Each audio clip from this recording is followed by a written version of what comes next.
बोलिए भगवान महावीर स्वामी की।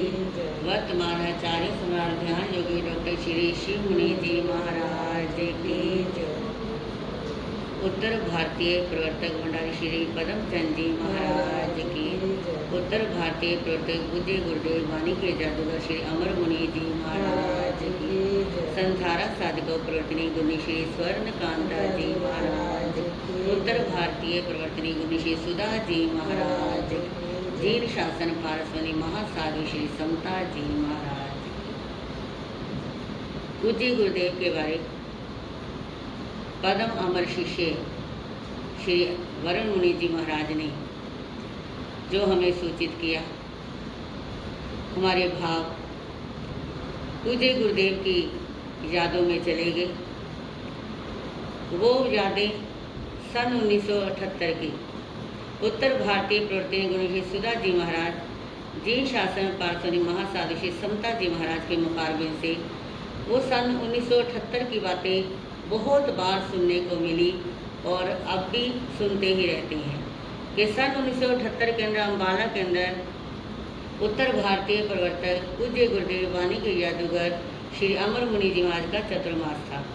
वो चतुर्मास निराला ही भव्य चतुर्मास था और पूज्य गुरुदेव को अमर बाबा के नाम से सभी पुकार देते थे। और वो जब प्रवचन किया करते थे, वाणी के जादूगर, उनकी वाणी सबके दिलो दिमाग पर ऐसे छा जाती थी, लोग पूरे समय पर पहुंच जाते। वो अम्बाला का हाल जो उस जमाने के अंदर सबसे बड़ा हाल था, लोग बारिश के अंदर भी छतरियां ले लेकर प्रवचन सुनने के लिए आया करते और बाहर भी बैठकर सुना करते थे। ऐसी उनकी महिमा शुरू से ही सुनते आ रहे हैं। और सन 1985 के अंदर उत्तर भारतीय प्रवर्तक भंडारी श्री पदमचंद जी महाराज को जब चादर महोत्सव का सूचित किया गया कि 30 मार्च का चादर महोत्सव दिन रखा गया है, तो उत्तर भारतीय प्रवर्तक वाणी के जादूगर पूज्य गुरुदेव श्री अमर मुनि जी महाराज ने संधारा साधकों प्रवर्तनी गुरु श्री स्वर्ण कांता जी महाराज के पास समाचार भेजा कि स्वर्णा, तेरे पास जो वैरागन है, अम्बाला की लड़की है, अब उसकी दीक्षा करेंगे उस चादर महोत्सव पर 30 मार्च को। तो गुरनी जी महाराज ने पूज्य गुरुदेव के वचनों पर फूल चढ़ाए और श्री समता जी महाराज, जो उनका बचपन का नाम भोली था, तो अम्बाला में भेजा। उन्होंने आज्ञा लेने के लिए पिताश्री से कि जाओ आज्ञा लेकर आओ दीक्षा की। वैराग्यावस्था में रह रहे थे पर दीक्षा की आज्ञा उन्हें नहीं मिली थी। वो आज्ञा लेने अम्बाला में चले गए और गुरनी जी महाराज ने कहा, उधर पूज्य गुरुदेव श्री अमर मुनि जी महाराज कुरुक्षेत्र में विराजमान है, उनका चतुर्मास चल रहा है, उनके भी दर्शन करते आना। और पूज्य गुरुदेव श्री अमर मुनि जी महाराज को जब पता चला कि संधारा साधकों प्रवर्तक गुरु श्री स्वर्ण कांता जी महाराज की वैरागन आई है, तो उन्होंने सब बहनों को भाइयों को एकत्रित कर लिया तिलक करवाने के लिए कि वैरागन आ रही है, इसकी दीक्षा होगी 30 मार्च को चादर महोत्सव पर। तो वैरागन श्री पोली जैन, जो हमारे अब समता जी महाराज है, तो साथ में बैठे हैं। पूज्य गुरुदेव से कहा, मुझे अभी दीक्षा की आज्ञा नहीं मिली। तो पूज्य गुरुदेव कहने लगे, तेरी गुरनी बहुत महान है, वो अपने आप आज्ञा ले लेगी। तो गुरनी जी की आज्ञा को महाराज जी के पिताजी ने टाला भी नहीं और गुरनी जी के कहने पर इन्हें दीक्षा की आज्ञा सहर्ष मिली। और वो चादर महोत्सव अम्बाला के अंदर भव्य चादर महोत्सव हुआ और उस चादर महोत्सव पर उत्तर भारतीय प्रवर्तक भंडारी श्री पदमचंद जी महाराज के प्रवर्तक चादर महोत्सव पर 17 दीक्षा हुई और सर्वप्रथम मुहूर्त महाराज श्री जी का ही निकाला गया था दीक्षा का। वो भव्य आज भी मैंने भी वो देखा है और आज भी हमारी आंखों के सामने वो दृश्य ऐसे हो रहा है जैसे आज की ही घटना है। महाराज श्री जी की दीक्षा हुई सन 1986 के अंदर। उसके बाद हमारे स्वर्ण राजसुधा परिवार की बहुत सारी अनेक दीक्षाएं गुरुदेव के हाथों से हुई हैं। उन्होंने दीक्षा का पाठ पढ़ाया है। मेरी दीक्षा अम्बाला के अंदर सन 1988 के अंदर पूज्य गुरुदेव के चरणों में हुई और नाम भी उन्होंने ही दिया है, मेरा नाम उन्होंने रखा है और इस नाम को सार्थक करने के लिए उन्होंने हमें आशीर्वाद भी दिया है। उसके बाद कुरुक्षेत्र के अंदर पहला प्रवचन, पहली कथा पूज्य गुरुदेव के चरणों में मैंने की तो उस समय कथा जो 1 घंटे की कथा थी, 20 मिनट के अंदर मैंने पूरी कर डाली, पहली कथा थी। तो पूज्य गुरुदेव गुंडी जी वहाँ से कहने लगे, अरे ये चेली तो पूरी सुपर फास्ट है, 1 घंटे की कथा 20 मिनट में ही सुना दी।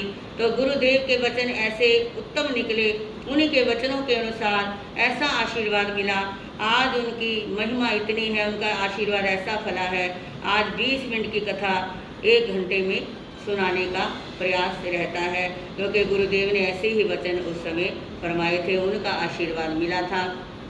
और ऐसे और भी दीक्षाएं हुई हमारी सन 1990 के अंदर और सन 91 के अंदर, 92 के अंदर। और जब हमारा पूज्य गुरुदेव के साथ पानीपत का भी चतुर्मास था, गनौर का भी चतुर्मास था, उनके चरणों में करने का हमें अवसर मिला। उस चतुर्मास के अंदर वाणी के जादूगर की वाणी ऐसी दिलो दिमाग पर छा गई और वही भजन अब हमारे मुखारबिन से निकलते रहते हैं। कथा के अंदर भी उन्हीं की कथाएं, उन्हीं के प्रवचन, उन्हीं के भजन हमारे मुख से निकलते रहते हैं। उनकी वाणी हमारे दिलो दिमाग पर ऐसी छा गई है। वो गाया करते थे, मोह से बड़ा संसार में जीव का शत्रु कोई। और ये ऐसा भजन था, अब भी इस भजन पर सभी लोग झूम उठते हैं जब पूज्य गुरुदेव का नाम लेकर और उन्हीं का ये भजन गाया जाता है। सारी दुनिया फिर उन्हें दोबारा पूज्य गुरुदेव की याद आ जाती है। जब मेरी दीक्षा हुई, मैंने भी उस समय अपनी स्पीच के अंदर जब 2 लाइनें भजन की गाई, उस समय मुझे याद आ रही है ये बात। पूज्य गुरुदेव ने कहा था कि स्वर्णा, सुधा को तूने सारी गाने वाली ही चेलियाँ दी हैं और ये इतनी श्रेष्ठ चेलियाँ हैं, तुम्हारे सारे परिवार के अंदर ऐसी ही साधवियाँ आ जाएंगी। उनके वचन ऐसे फलीभूत हुए। अब हमारे 10-11 चतुर्मास होते हैं, सभी चतुर्मास की जितनी साधवियाँ हैं, पूज्य गुरुदेव की महिमा इतनी और इतना आशीर्वाद बरसा और सभी प्रवचन करने वाली, सभी गाने बजाने वाली हैं। जब भी हम फंक्शनों में एकत्रित होते थे, उत्तर भारतीय पढ़ते पूज्य गुरुदेव श्री अमर मुनि जी महाराज वाणी के जादूगर अपनी वाणी ऐसी सुनाया करते थे और हर फंक्शन के अंदर, हर महोत्सव के अंदर कहा करते थे कि स्वर्ण राज सुधा की भजन मंडली आगे आ जाए। कितने ही साधु साध्वी बैठे होते, वो इतना हमें सम्मान दिया करते थे। उस समय महासाधु श्री किरण जी महाराज, श्री श्रेष्ठा जी महाराज, मेरे साथ ही बैठे हैं श्री समता जी महाराज, और मैं भी उस समय छोटी थी। हम चारों आगे आ जाती और भजन गाया करती थी। पूज्य गुरुदेव इतना मान सम्मान दिया करते थे और सबको इकट्ठे ही बोलने के लिए कहा करते थे। और आज उन्हीं के आशीर्वाद से हम, उन्हीं की महिमा इतनी है, उनका आशीर्वाद इतना फला है और उन्हीं का नाम लेकर हम फट्टे पर बैठते हैं तो उन्हीं की आत्मा, उनकी वाणी हमारे अंदर गूंजने लग जाती है। संधारा साधिका प्रवर्तनी गुरु श्री स्वर्ण कांता जी महाराज, उत्तर भारतीय प्रवर्तनी गुरु श्री सुधा जी महाराज ने उनके चरणों में हमें बैठ करके, उनके सानिध्य में बैठने का हमें अवसर प्रदान किया। और 2 चतुर्मास पूज्य गुरुदेव के साथ के कितनी दीक्षाओं के अंदर उनके साथ हमारा जाने का सौभाग्य मिला हमें। हमारे स्वर्ण राज सुधा के अंदर बहुत सारी ऐसी साधवियाँ हैं, सबकी दीक्षाएं उन्हीं के हाथों से हुई हैं और नाम भी उन्हीं के दिए हुए हैं। आज हमें बहुत ही गर्व महसूस हो रहा है। आज हम पद्म अमर शिष्य श्री वरण मुनि जी महाराज के कायल हैं, जो अपने गुरुओं का नाम गा रहे हैं, दूर देश प्रदेश के अंदर उनकी महिमा गा रहे हैं। और उनके सानिध्य में रहने वाले जितने भी संत हैं, हमारे पंकज मुनि जी महाराज, जो सेवा सुमेरु की उपाधि से उन्हें नवाजा है आपने, ये हम बहुत, हमें हर्षानुभूति होती है। पूज्य गुरुदेव के चरणों में सेवा सुमेरु श्री पंकज मुनि जी महाराज ने बहुत सेवा की थी और अब भी उनकी भी ऐसी ही सेवा हो रही है। तो हम तो पद्म अमर शिष्य परिवार के लिए यही मंगल कामना, यही मंगल भावना रखते हैं कि आप श्री वरण मुनि जी महाराज, पूज्य गुरुदेव के सब शिष्य मंडली, सब शिष्य परिवार स्वस्थ रहें, दीर्घ आयु रहें और आप जी शासन की प्रभावना ऐसे ही करते रहें, अपने माँ बाप का, अपने गुरुओं का नाम रोशन करते रहें। पूज्य गुरुदेव के इस सुनहरे अवसर पर आपने जो जो भी सोचा है उससे भी 100 गुना ऊपर, 1000 गुना ऊपर, लाख गुना ऊपर आप उस कार्य को कर सकें।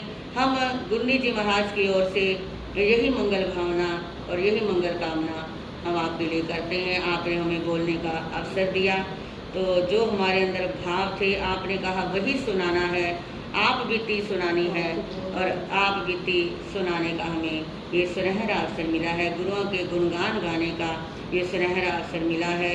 तेरे गुणों की गौरव गाथा धरती के जन जन गाएंगे, और सभी कुछ भूल पाएंगे पर तुम्हें भूल ना पाएंगे। नाम रोशन करगे गुणों का नहीं पार है, लेखनी ना लिख सके जो आपके उपकार हैं, जो आपके उपकार हैं।